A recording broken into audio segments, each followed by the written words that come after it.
we're all set. Good morning, everybody. How are you? Good. Thank you. You're feeling good? This is the hard job. Hey, all my friends are here. It's exciting. I'm Mary Lee Orr, and I'm acting chairperson, as of this minute, of the Mississippi River Basin Alliance, and proud of it. And I wear a lot of hats. I'm also director of Louisiana Environmental Action Network in Baton Rouge, Louisiana, which I'd like to add, I think Louisiana has the most delegates here at this conference. Yay! Hey. So that's a challenge. That's right. So that's a challenge to the rest of you. I want to just read to you from our brochure, because often we don't take time to really think about the organization's conference that we're attending and who we are and what we're about. So for 1 minute, if you'll permit me, if I can this morning, after my night out, share with you. Memphis is wonderful, by the way. Thank you to our host. The Mississippi River Basin Alliance works to protect and preserve the river and the people living in its 33-state basin. We combine both social justice and environmental agendas. Created in 1992, the Alliance represents diverse interests from agriculture, community-based development, conservation, cultural preservation, tourism, energy, environment, environmental justice, health, labor, religious, social justice. I'll read our official purpose, why we're here. We are an interactive network of diverse organizations and individuals, you can say that again, whose purpose is to protect and restore the ecological, economic, cultural, historical, and recreational resources in the basin, and to eliminate barriers of race, class, and economic status which divide us in the quest to achieve their purposes. Made it through that. Great organization, and I'm really happy to be here. And an organization, of course, is people. People working about a particular issue that they love, and hopefully with great passion. And I'd like to take a minute to introduce the executive committee of the Alliance, which I hope has made it down here after such a great first day yesterday. You've heard from myself. Is Delane here this morning? Okay, well, Delane is on our executive committee. Willie? Willie's still eating. Willie's still eating. Evelyn's here. I saw her back there, my friend, Evelyn Faulkner. Am I saying that right? There you go. Welcome. And Larry Smith, our host, and Reed, who've done such a great job making us welcome here. John Lamb, who's our communication chair. He's running his mouth. There he is, John. Good morning. And Leroy Soule, our program and project chair. Leroy's right down in front. Thank you so much. I want to take a minute to, I didn't know how many folks are with me down here, and maybe it's too many for us to introduce ourselves individually, but if you take a minute, sometimes in conferences we, this is a pretty loose group, but can you turn to your neighbor and just say, hi, introduce yourself, each other, yeah. You feel like you're in school again, right? Hey, I like that, that's good. All right, now give them a big hug. Surprise, you're on the Oprah show. No.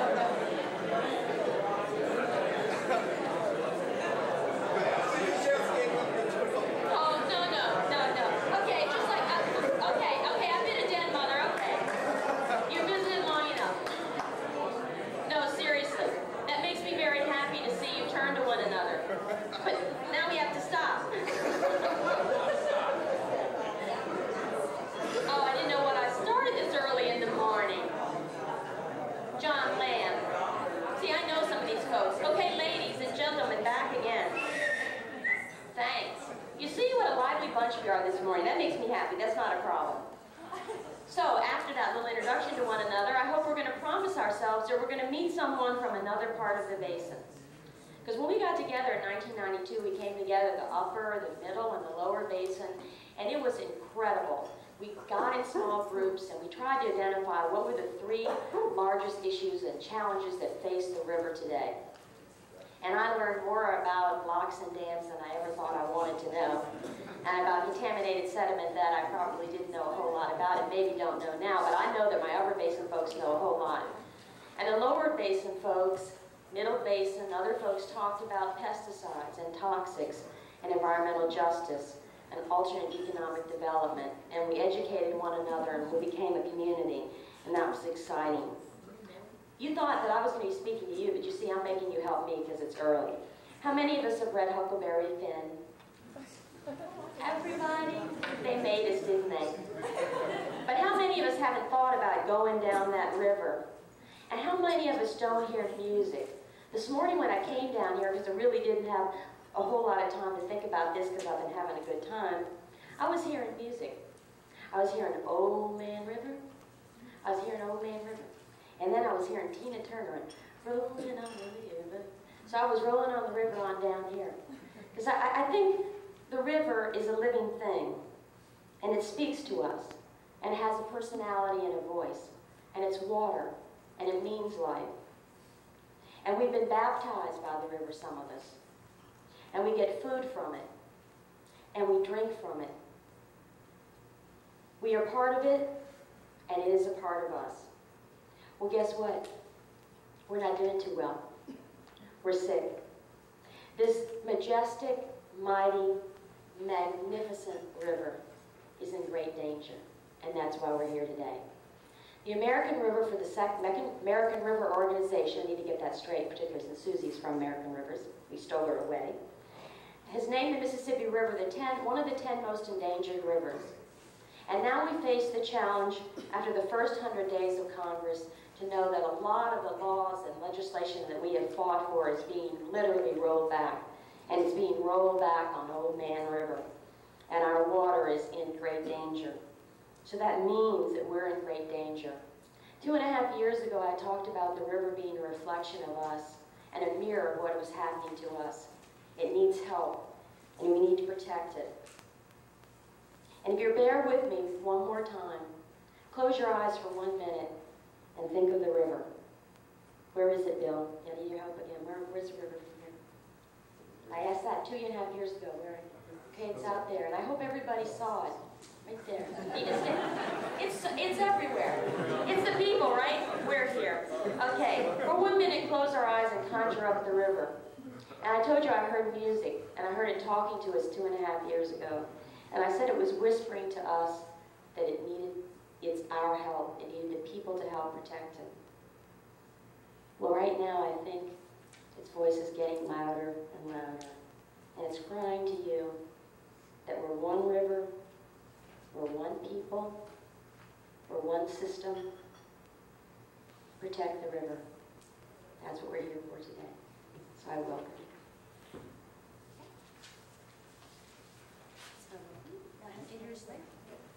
I want to introduce Larry, and I don't have an official bio of Larry, but I know Larry and he's a good guy. That's what he just told me. Actually a great guy, and he has helped make this happen today. The rooms, the food.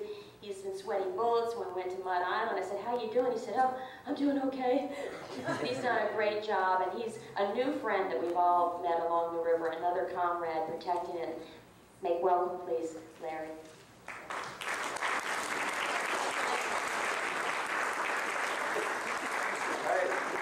Good morning. I'm going to be brief. That's what we all say. Well, we have our mayor with us this morning, so I'm very, very excited. I'm going to be real brief because I want to hear what Dr. Harrington has to say. But let me just do a little brief welcome to Memphis. I can't say this enough how hard Susie Wilkins has worked on this thing. This has just been a lot of hard work. So Susie, I think everybody knows you.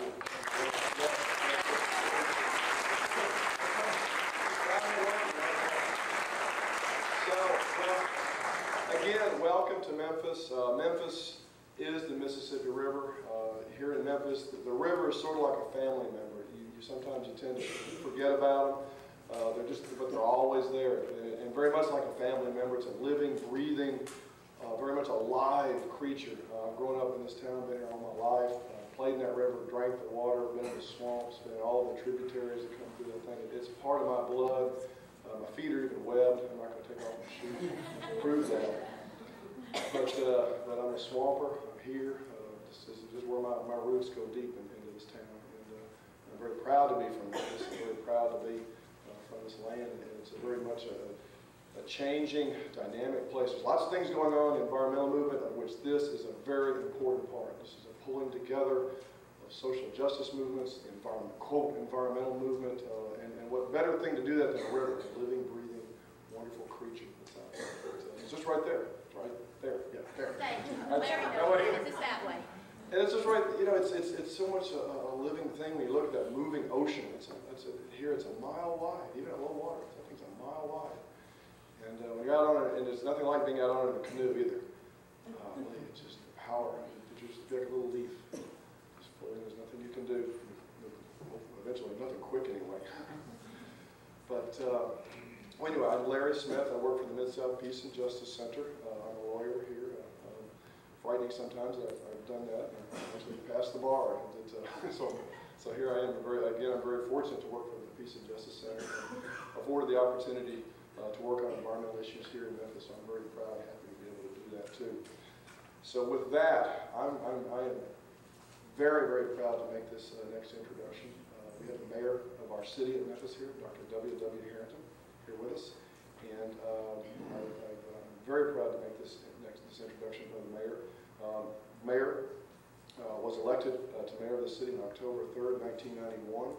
Prior to that, he did an outstanding job leading our school systems here in Memphis. That is a job that I wouldn't push off on anyone. He did a fine job doing. We have a fine leader in that position now, but Dr. Harrington led our school districts here in the Memphis area for a number of years. He's a graduate of Lemoyne-Olin, and I was going to say University of Memphis. It's Memphis State to me. I know it'll be Memphis State to you. They've changed the name to University of Memphis, but we're old alumni. It'll always be Memphis State. And with that, I want to get right, because I want to hear what Dr. Harrington has to say. I'm very proud to introduce Dr. W. Harrington, the mayor of the city of Memphis.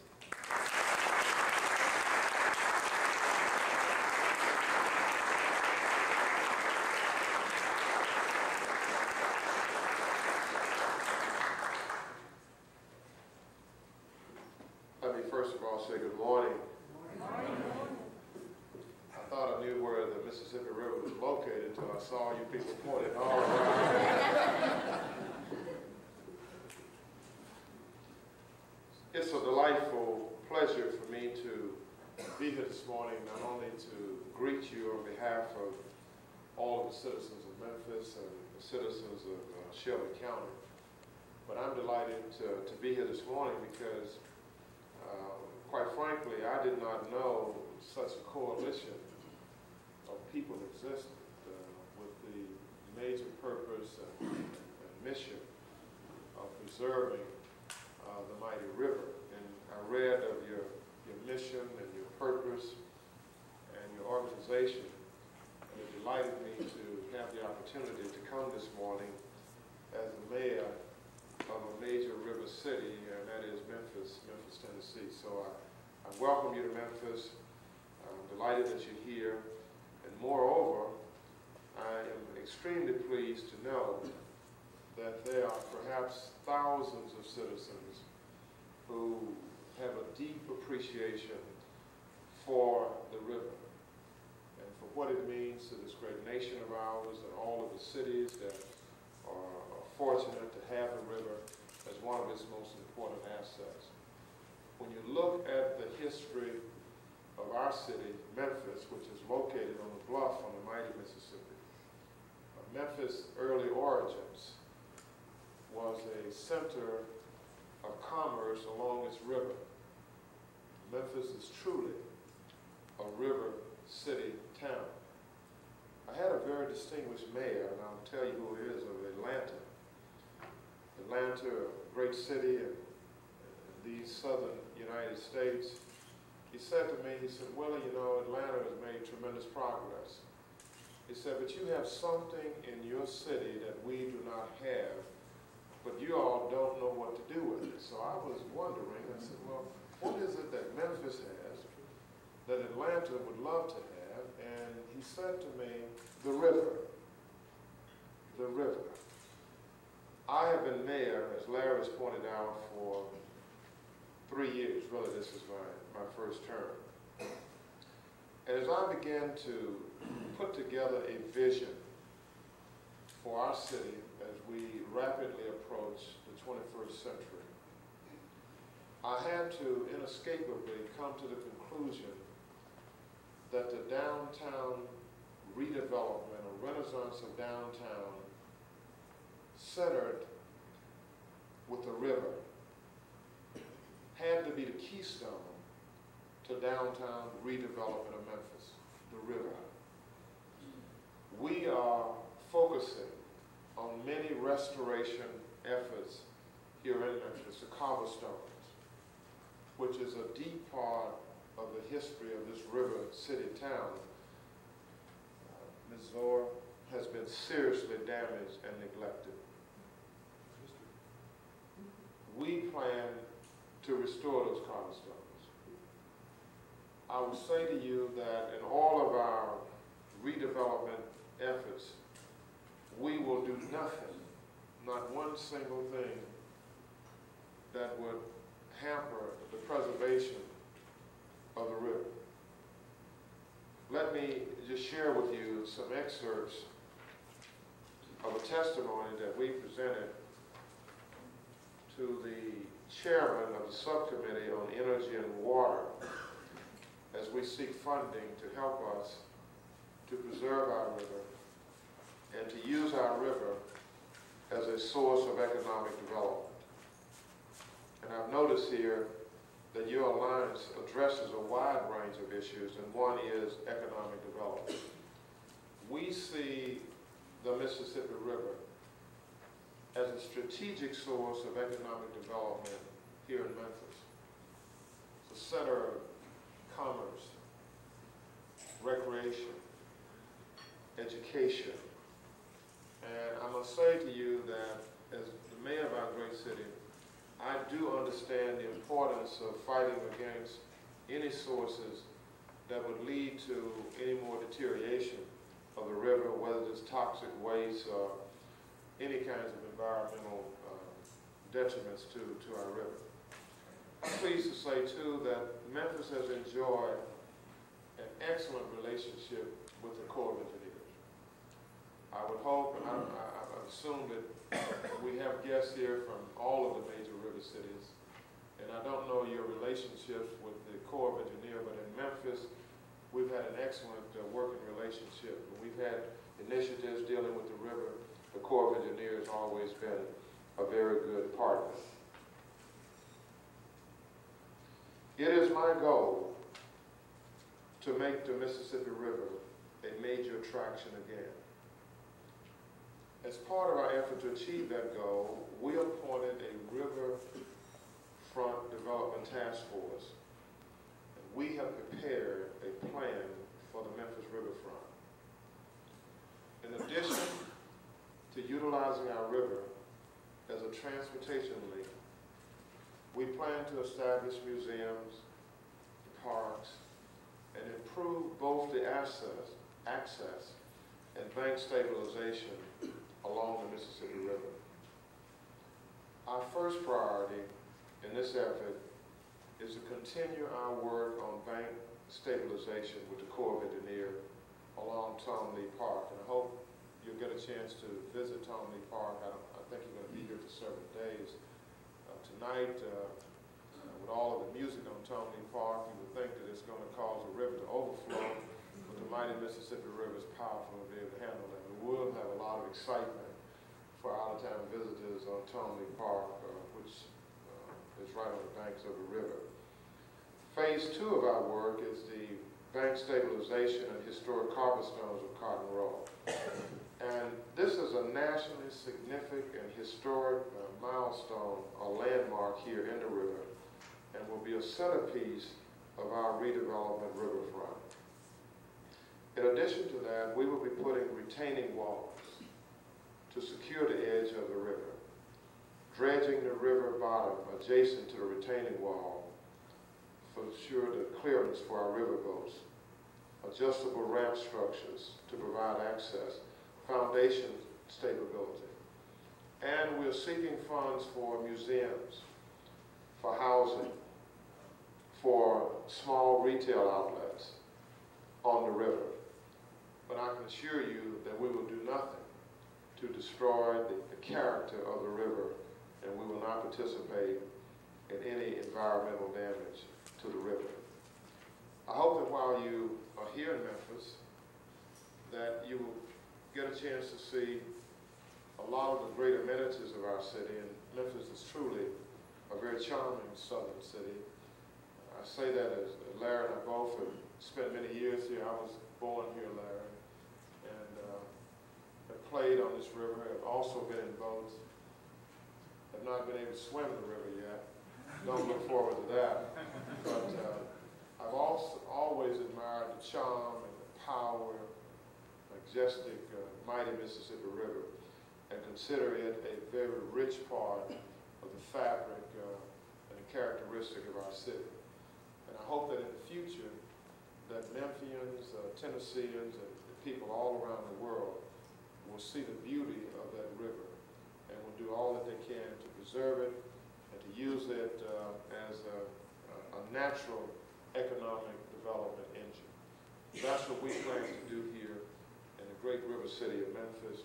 And I was pleased to have the opportunity to welcome you to Memphis. And I hope that all of your efforts, whether it's lobbying in Washington or in your various state legislatures, are indeed fruitful.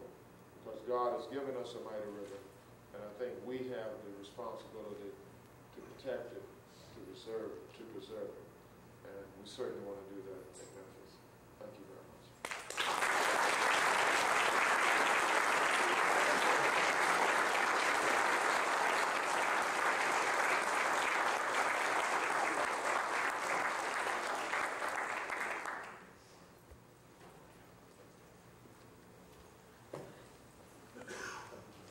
Could I say one other thing for a minute? Please, ma'am.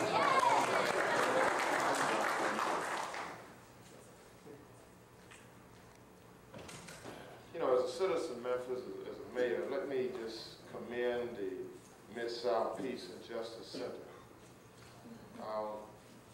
This has been I think, a relatively small group of citizens that have had a keen interest in the social, economic, just the general welfare of all of the citizens and all of the resources in our city. And I was very pleased to see that they were a partner in helping to sponsor this event.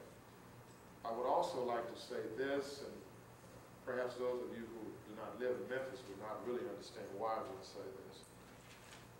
When I was running for mayor, Memphis had great assets, and one of the problems we have is our preoccupation with racial polarization. When I ran for mayor, unfortunately, the race was along racial lines. Black basically voted for the black candidate. Whites basically voted for the white candidate. And I received very little white votes. The white candidate received very little black votes. But to the leadership of the Mid-South Peace and Justice Center, there were a group of white citizens who came forth in a very public way to say to Memphis that we can be colorblind, that we can come forth and really give a vote of confidence for the person that we think is the best person. And I wanted to thank you again publicly for that. I think that was a good statement in Memphis. It was heartwarming to me at that time, and it's gratifying as I reflect on it again. I want to thank you.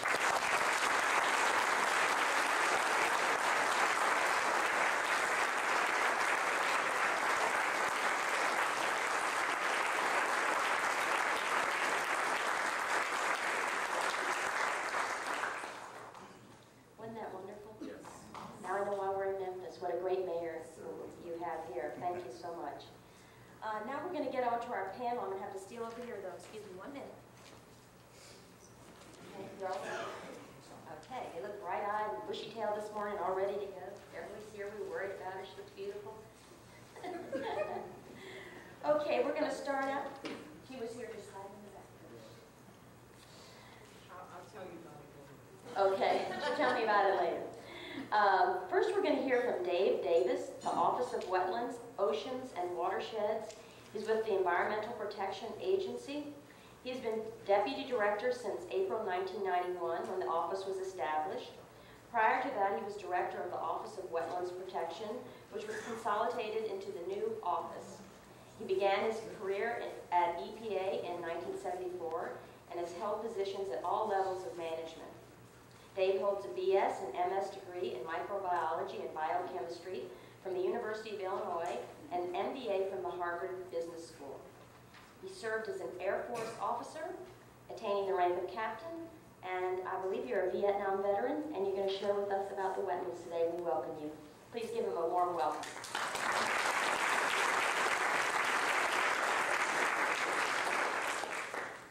Thank you very much.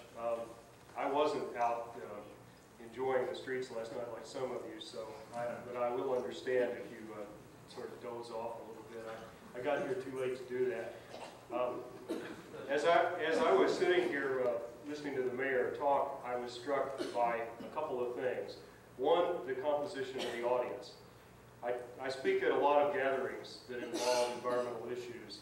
This is the first one I've ever been at where there was so much mixing of skin color. I have never seen that before in an environmental gathering, and it's very heartwarming. It's where we've got to be eventually in this country. And it isn't always going to be black and white. Sometimes it's going to be brown and white. Sometimes it's going to be red and white and so forth. Or maybe not white at all, maybe red and black. But the point is we've got to get there, and I think that was remarkable. The other thing that struck me about the mayor was that if you remember, the microphone was too low for him. He was having trouble getting it up. And at that point, it was at about the top of my head. And he was bending over, you know, and struggling to talk into it. So that impressed me, being among the so-called vertically challenged. I'm very pleased to be here.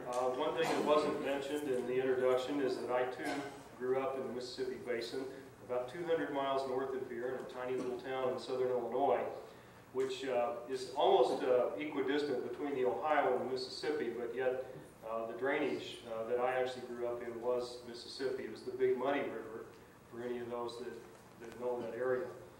And we weren't river people in quite the same way that probably many of you are, because the river was like 50 miles away. But I'm a swamper, and I grew up, you know, hunting ducks and catching catfish and camping and everything in the river bottoms, just like everybody, probably a lot of the rest of you did here, but it wasn't the big river. That was always just a little farther away. But I do think that I have a little bit of understanding of some of the sort of cultural background that many of you come here with, because I grew up, you know, in an area that's not that dissimilar from here. And of course, Memphis to me is an enormous city. I grew up in a town of less than 3,000, so it was real different. But I'm not here to talk about me. I'm here to talk about EPA, and in particular EPA's relationship to the kind of efforts that you're involved with. EPA obviously, or maybe not so obviously, is very supportive of efforts like yours, and we seek opportunities like today to show that support whenever we can. We're very impressed by the broad and integrated charter that this group has. And I'm not going to repeat it all, but I just want to hit a couple of high points. First, that you're uniting environmental justice and traditional conservation. Second, that you are dealing with the whole basin. Third, that you've broadened your scope to the point of looking at protecting and restoring ecological, economic, cultural, historical, and recreational resources. That's rare. That is a broad sweep, but all those things are important. They all belong together. And this is, the next element is something that you won't find in the charters of most sort of watershed or environmental kinds of groups, and that is eliminating the barriers of race, class, and economic status. That's pretty unique, pretty special. Finally, that your priority areas are sustainable agriculture, wetland restoration, and water quality, a good mix. I underscored those particular elements because they demonstrate many aspects of what many of us see as the new directions in the U.S. Environmental Protection Agency. And when I say new, I don't mean something we just invented yesterday or even Clinton administration. A lot of these things have their roots 4 or 5 or 6 years ago. So it really is not a political, you know, who's in the White House, who's in Congress kind of thing. It really is more of an evolution of our role. Our 5-year strategic plan, which was issued in July '94, has 7 guiding principles. Ecosystem protection, #1 on the list. Environmental justice, #2 on the list. Pollution prevention, sustainable ag being a real good example of that. Strong science and data, partnerships, reinventing EPA's own management, and finally, something we call environmental accountability. And it doesn't mean, people with green eye shades writing down numbers.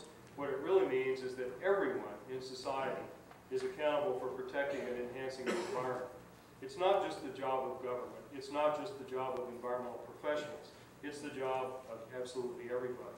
So that's it. So those 7 things make up the primary themes or principles or whatever you want to call them of my agency's sort of strategic plan for, sort of the remainder of this decade, century, and millennium. They all sort of end at the same time. For the environmental community in general, and EPA in particular, these, of course, are times of change, challenge, and peril. I think you all know that. We're contending with a lot of forces right now that kind of put us on the cusp. First, the changing mood of the American people, as manifested in the 104th Congress, and also the Clinton administration's reinvention activities. So even there, it's not just the Republican Congress, it's also the Democratic administration, both responding to some changing moods of the American people. Second, a change in the environmental problems that faces. The mix is very different today than it was when many of us got involved in this in the early 70s or even before. We're not dealing primarily with toxic or classical pollution coming from industries and point sources. We're also dealing with a lot of other things, like non-point source pollution and habitat modification. I'm not suggesting those problems weren't always there, but rather that as we've begun to deal with certain of them, others of them have loomed larger. And actually there are new problems, things that we really didn't have to contend with that much 20 years ago. Third, there's a lot of changes in our views about how to tackle these problems. For example, we're shifting from a primary or maybe even sole reliance on command and control regulation to the use of incentives and a wide array of other non-regulatory tools. When many of us first got into this business in the 70s, everybody thought the only way to deal with the problem was to have the government write strong regulations and strong standards and beat people senseless till they met those. And the problem is, and you may have heard this sort of axiom, that when the only tool you've got is a hammer, everything starts to look like a nail. And I think that, we're all guilty, certainly those of us that run regulatory programs, but even some of those of you, perhaps, that are interested in and support regulatory programs, of falling into that trap. We start thinking that that one tool we've got, that hammer, is the only way to solve problems. I think we're getting away from that. I know we are. I think you are too, and I think we're coming to understand that just as the carpenter works with a box of tools that contain many tools, each specialized for a purpose, we also have to do the same thing. Another important force or change around us is the recognition that no one sector can or should do it all. Again, it's that kind of environmental accountability part. Another is that we've got a lot of new science and new concepts to work with. The whole concept of landscape ecology that is so central to what you're doing and so central to much of what I do was hardly even discussed within the ecological community 5 years ago, and certainly not 10 years ago. It's a very rapidly evolving, different way of looking at things. We've got a lot of new tools to help us. Probably a lot of you have got a personal computer, either on your desk, at the office, or maybe even one at home too. That's something we didn't have very long ago. We've got geographic information systems. We've got remote sensing. We've got satellites up there taking pictures that we use for all kinds of purposes. We've got electronic communications networks like the internet. I guess you all had a session yesterday on the use of the internet, a training session. I mean, that's really state-of-the-art stuff. I mean, even 1 year ago, you wouldn't have had that training session because there wouldn't have been enough to talk about. There's another important change is that there's much greater capacity at the state, tribal, local government levels, in the private sector, and even among, quote, ordinary people. In other words, everybody has a lot more understanding, ability, tools, and so forth to work with when it comes to dealing with environmental issues. 20 years ago, it was mainly government, or even mainly federal government. Then state governments got involved, then local governments got involved, and corporations got involved, and now, you know, there's no one group that sort of holds all of the keys to dealing with environmental issues. Everybody's a part. And finally, we've got a lot of new perspectives on how environmental protection fits into other contexts, especially social and economic contexts. And it gives rise to new areas of focus, such as environmental justice. The problem's always been there, but the issue wasn't joined in a public and visible way until fairly recently. And also sustainability. Sustainability is a wonderful unifying concept if you understand it and if you mean it in the right way that allows us to begin to bring many of these things together. Within EPA, we're responding to this changing landscape by focusing our effort in three major areas: ecosystem management, something we call common sense, and reinvention. I'll touch briefly on those. Ecosystem management, or as you may hear, community-based environmental protection, really are kind of synonyms, is really a place-based approach to environmental protection, in contrast to site-based, chemical-based, or permit-based, which is the way we've traditionally done business. We've sort of divided our world by chemical, or divided our world by classes of permits, or classes of sources. We're now beginning to look at places in the landscape. The key points to that, from our perspective, are that every place is a place. Now you think, what's he smoking? I mean, that's sort of stupid. That doesn't say anything, but think about it a minute. What it says is that we're not talking about some intensive effort focused just on a few highly visible places. We're talking about using this approach every place. Every watershed, every ecoregion, every area in the country needs to be treated and dealt with in an ecosystem management way by the people that live there, if they're really going to solve the problems that they face. Second, we can't treat this as some sort of an environmental initiative, something that's sort of layered on top. We've really got to reorient our basic programs and activities. That's the only way we'll make it work. If this is just the flavor of the month initiative, it's doomed.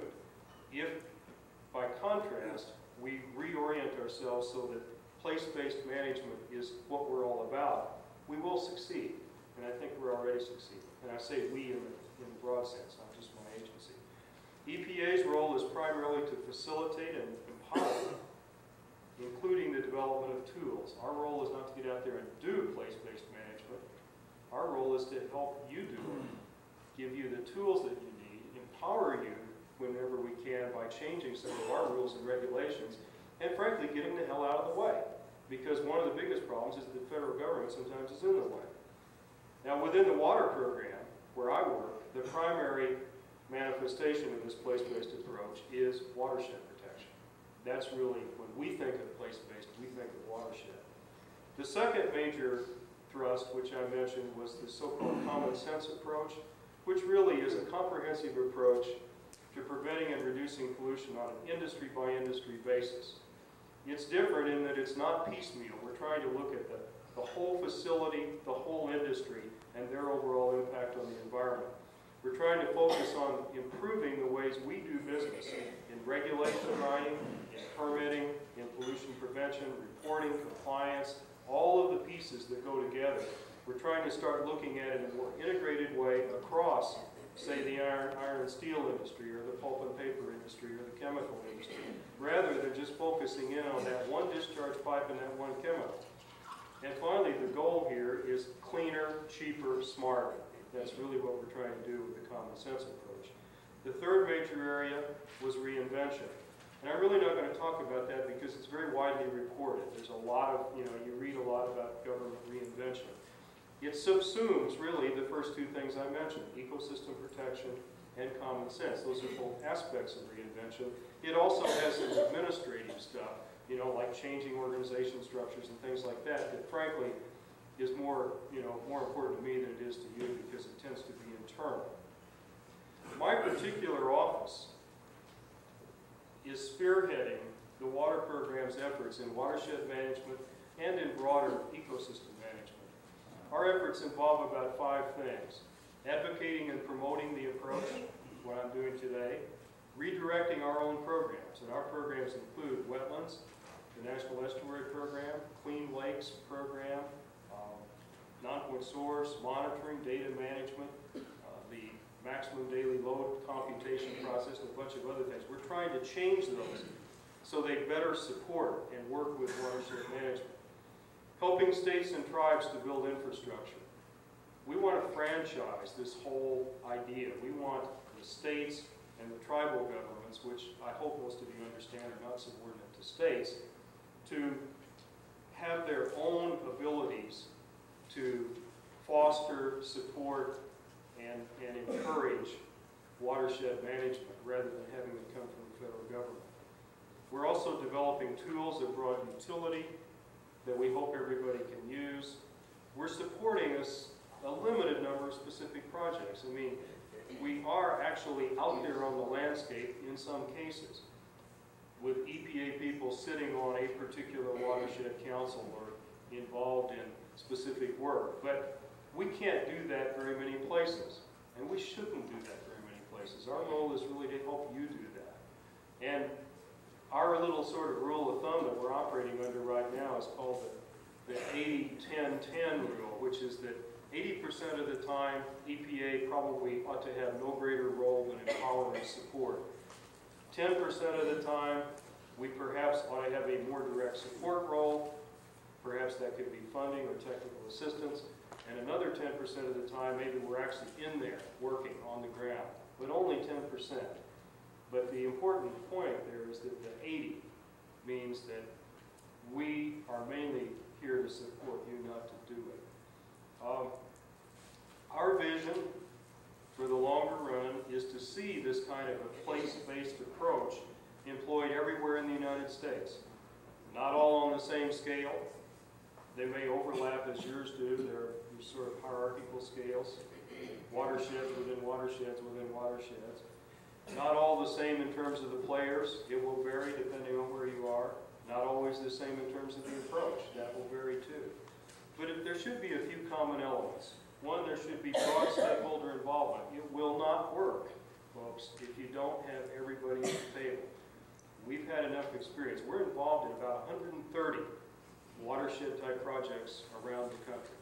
We know enough already to know that it will not work if everybody isn't at the table. Second, you've got to take a comprehensive approach to all the problems. I think this group is set up to do that. You can't just focus on toxic pollution or just focus on agricultural runoff or just focus on wetland protection. You've got to do it all together. You may not give them all, accord them all equal priority. You may not have the resources to deal with them all simultaneously. But you've got to think about the problems as interconnected, because believe me, they are. They are interconnected. And finally, you've got to, what our vision would include local goals. In other words, you should decide what you want the river to be, or your smaller watershed, or your even smaller watershed, and then you should work to fashion your response to those goals. Now, admittedly, those goals will also have to be compatible with some consistent standards of national, state, or local derivation. There are always going to be some baselines, and I think you want that to avoid the situation where your neighbor upstream can pollute in ways that affect you and you can't control it. So we're going to have some baselines, but the goals ought to go way beyond that. Your goals ought to go beyond that, and I think in the case of this particular group, they do. So if you look through the kind of list of things that I've talked about, if I was going to do a report card on the Alliance based on what I know about it, I think you're starting off right. I mean, I think you've got all the right stuff. And I know it's an enormous job. I mean, you're dealing with one of the biggest river systems in the world, and certainly one that's very polluted, and you've got a lot to do. But I think you're going to get there, and we're ready to do our part to help you in whatever way we possibly can. And in closing, I just want to make one brief commercial announcement, and that is, some of you know about a national conference that was held a couple years ago called Watershed 93, which was kind of the biggest sort of do of its kind of getting together people working on watersheds. The next one is now well along in the planning stages, Watershed 96. It's going to be similar with, lots of people gathered together, but lots of satellite-based downlinks to sites all over the country to really share and understand all this. This is kind of just off the press, and I only have one copy. I'll try to leave it with somebody who can post it somewhere where you can all see. It's going to be in June of '96 in Baltimore, Maryland. It's not real close to here, I recognize, but maybe a few of you can get there. And with that, I wish you well. I will be around for a little while this morning on the non-point source panel. So for those of you who sit in on that, you get to hear me again. Thank you.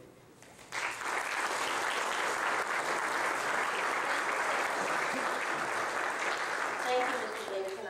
I'm happy that you are going to be with us a little bit longer because I bet folks have a lot of questions for you, and we thank you.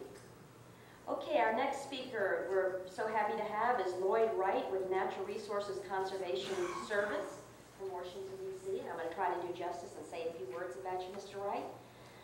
Lloyd is the director of the Community Assistance and Resource Development Division in the U.S. Department of Agriculture's Natural Resource Conservation Service. You win the prize for the longest title there in Washington, D.C. He is the principal author and designer of the National Land Evaluation Site Assessment System. He provides national leadership for USDA on implementation of the Farmland Protection Policy Act. Prior to his present position, Mr. Lloyd completed an IPA assignment with the State of New York, Department of Agriculture and Markets, where he developed a land evaluation system that is now being used for agriculture tax assessment in New York. Boy, these words today, Mr. Wright. I need to be a lawyer to get these out. He served for 1 year as a legislative assistant to Senator Tom Harkin. He has a BS degree in agronomy from Virginia State University and MS degree in Human Resource Management from the State University of New York. Please give him a warm welcome.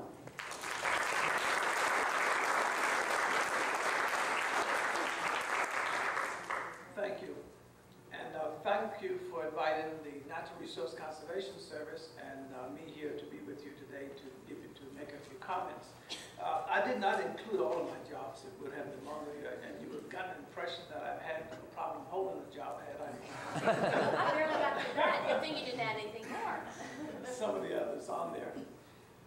It's good to see quite so many of you here and awake. I left many of you last night to make sure that at least that I got here, but it's good to see that many of you managed to make it as well.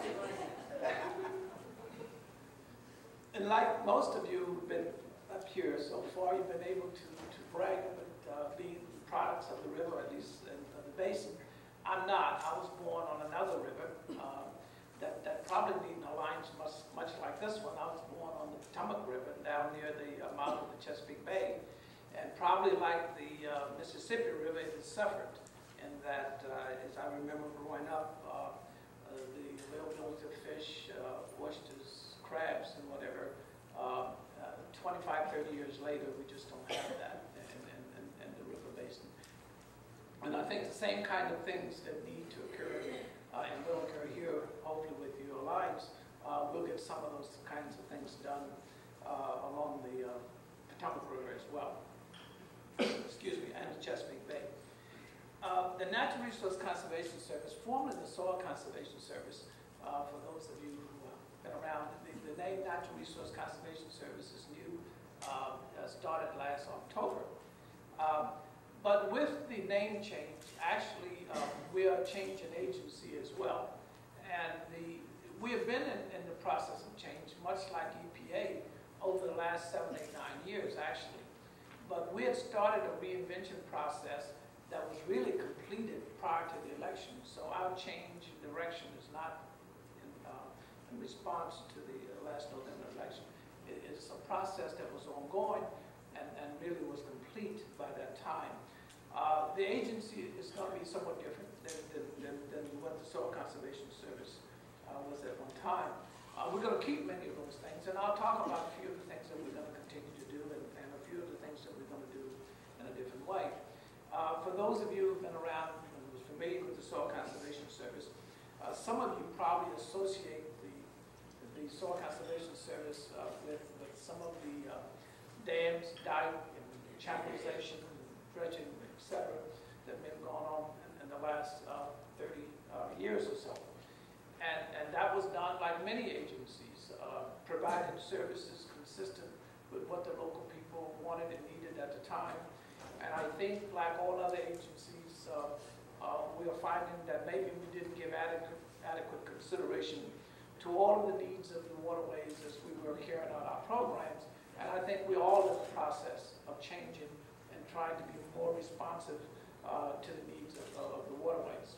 And I think, and I'll mention the one, I think, major response that was different than what we've done in the past, and that was our response to the 1993 flood, the big flood, as we refer to it.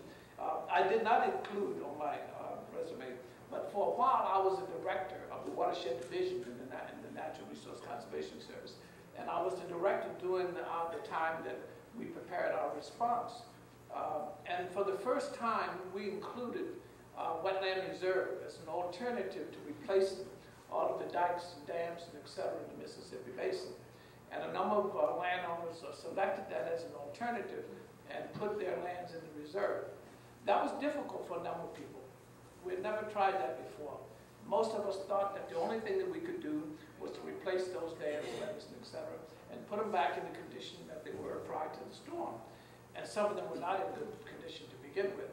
I think that marks a major change. I think the next time we have such an event, it'll be less difficult to have a response similar to the one that we ended up with in that flood. But I want to point out that that marked a change.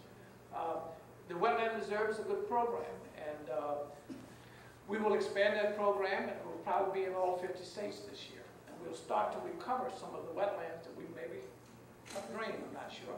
But whatever we have done in the past, I think the same technology and resources that were necessary at that time to do what was needed or perceived to have been at least, those same resources will now be used to help recover and restore parts of the river.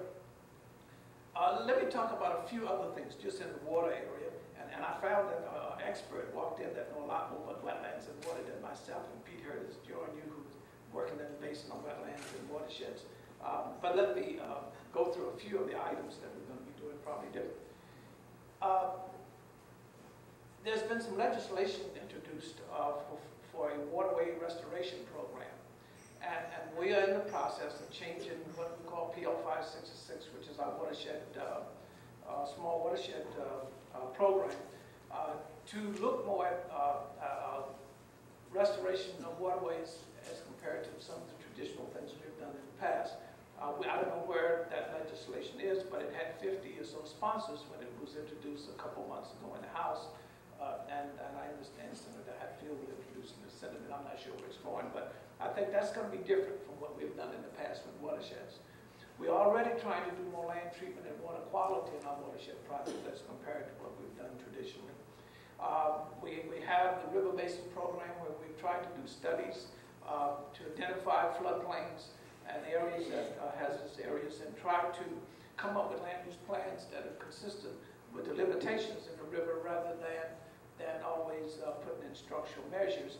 And as I'll mention in a bit, some of the urban kinds of things we're doing, hopefully we will use that information to avoid structures in the floodplain and eliminate the need and desire on parts of those who find themselves being flooded, wanting structures to be constructed to begin with.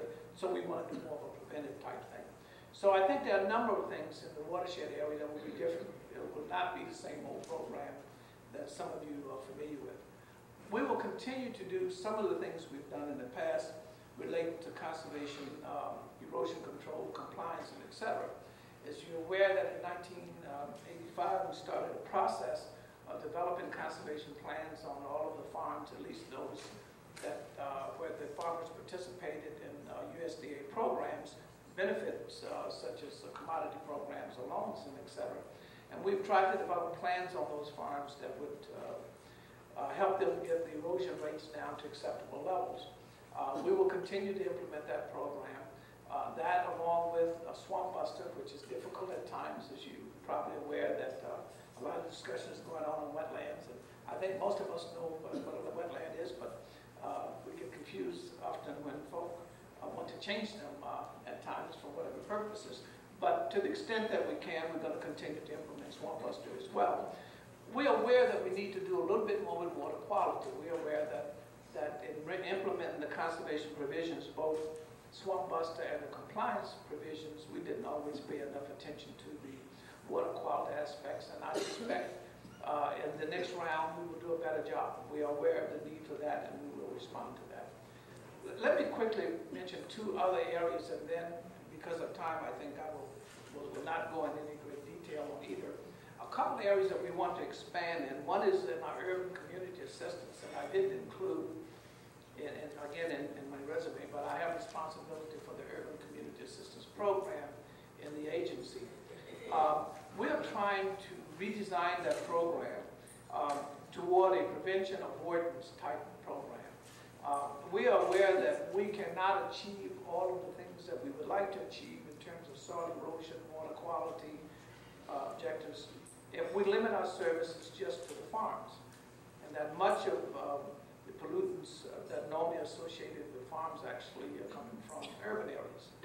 And just to mention one or two of the things that we hope to do, we're putting out some standards, updated actually standards on urban community assistance activities. And one of them will be a topsoil standard. And we're convinced that if we're going to decrease the pesticides, nutrients, and water in places where we have limited water supplies, that we're going to decrease the application of those things on lawns, then we really need to make sure that the lawns that are constructed have enough topsoil so that the nutrients are held. You can produce a lush and beautiful lawn without having to put on a lot of fertilizer and pesticides as often as it's done. Most of the people who apply pesticides and nutrients to lawns are not as well trained as our farmers. They don't have the limitation in terms of financial incentive. As a farmer, and I've played around doing some of that in my life, we are concerned that we not put on more than we can get back in return at the end of the year when we harvest. But for those who have a half or quarter-acre lawn, they think putting a little fertilizer, pesticide on is probably good, and probably a little bit more would be a lot better. And most of that ends up into our rivers and cause far more problems than some of our farm people are contributing to the effort. So although we're in the Department of Agriculture in terms of major mission, we feel that to accomplish what needs to be accomplished for our rivers, we must look at the urban areas as well. And we will do that. We'll do it in terms of erosion control. We will get at some better standards and guides out for that. We will also do it in terms of septic system placements. We have soil surveys for about 90%, 95% of the country, and we pretty much know where soil septic systems will work and where they will not. And hopefully we will help in planning that so that we don't put systems on where they will not work.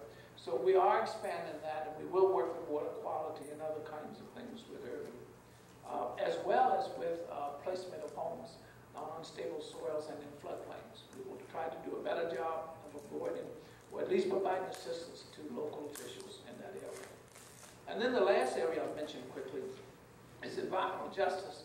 And we are still in the process, and I think maybe our next speaker will talk some about that, but we're still in the process of developing our policy in response to environmental justice. It's a new policy. It's an executive order that was signed February of '94, and all of the agencies are directed to provide guidance and policies on how we're going to carry out our programs in such a way as to not to have a disproportionate negative impact on minority communities and the poor.